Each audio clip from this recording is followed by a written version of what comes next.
the weapon of choice that Trump has chosen for both these wars right now, as now the trade war with Canada and the Iran and U.S. over the Strait of Hormuz, is based on tariffs. Now, how is that going to work, and how is this going to further affect or deteriorate the Canadian and U.S. relationship? It's going to affect it very badly, and it is absolute madness. We have to take a step back a little bit.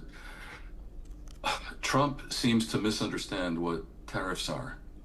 It truly is mind-boggling. He presented to the American people as if this is an invoice he writes and Carney signs a check. That's not true. Tariffs are a tax on imported goods that are paid either by the American importer or passed on to the American consumer.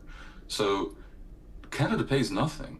It is money transported from American parties to the U.S. federal government, the same federal government that Trump claims is bloated.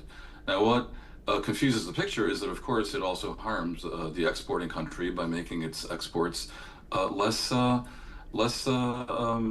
competitive. So the Americans do see Carney upset, and they figure that Trump is really sticking it to Canada. Not that there's any reason to stick it to Canada. The fact is that the only way that tariffs are helpful for a rational economy is if they protect an industry that needs protecting, that is vital, and it's pinpoint, not on countries, but on products and industries. Perhaps an industry that is vital to the U.S., where the exporting country has an unfair advantage because labor costs are low. None of that applies to Canada. The American economy needs Canadian lumber. The American economy needs most of what it buys from Canada. It is an incredibly symbiotic relationship. It's been one of the world's most stable borders. Canada has given America hundreds of years of peace. America has this incredible advantage of having two oceans to the west and to the east, and a completely placid and friendly neighbor to the north that has engaged in mutually beneficial trade. And Trump, in his cluelessness, has targeted Canada for this treatment, as I say, with the American taxpayer, the American consumer, and the American importer actually paying the bill. Unfortunately for Trump, he finds himself confronted by a prime minister in Carney who is not economically clueless as Trump is, and indeed is an economist who has run not one but two central banks, Canada's and Britain's, becoming the only non-Briton to run the British central bank. And he knows what he's doing, and he has a plan to wean Canada off dependency on the US, and that plan may succeed. And that would be bad for America, because whereas Trump sees these relationships with allies, be it military, as in the case of NATO, be it economic, as somehow a ripoff of the U.S.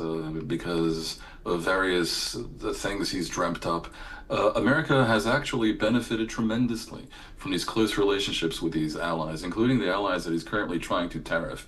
And the incredible monopower era that America enjoyed for decades was based on the fact that it could be depended on not to do incredibly stupid nonsense like this.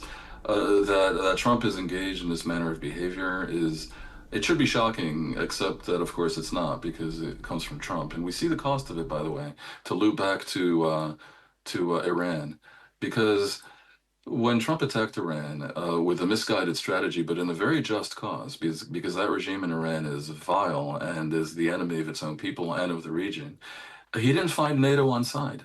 NATO wasn't eager to help him. Why was NATO not eager to help him? Because they don't trust him at a fundamental level, and on a more human level, they were very upset by over a year of insults and a defamation, capped with unbelievable stupidity. 1 month before the attack on Iran, with Trump threatening to invade a NATO ally by seizing Greenland, which belongs to Denmark. So this American misbehavior carries a cost. And the real only question right now is whether it's reversible. Carney has argued, and here I disagree with Carney, that it isn't. The loss of trust, the loss of good faith, the loss of comradeship that Trump has manifested he argues, and others agree with him, will have a permanent effect because that the Americans were able to not just blunder into electing Trump, but then electing him a second time after they knew what kind of person he was and what he's likely to do to America's commitments abroad means America can no longer be trusted. The American people cannot be trusted not to elect another version of Trump. Now, I Yes. personally think that the value of the transatlantic alliance was so great that once Trump goes, if he's replaced by a normal US president, there will be a stampede to reestablish that relationship. And I think people will simply want to forget. Yes, thank you so much, Dan Perry, for your profound insight on these developing stories. Thank you for being with us here at NewsX World. It has been an absolute pleasure.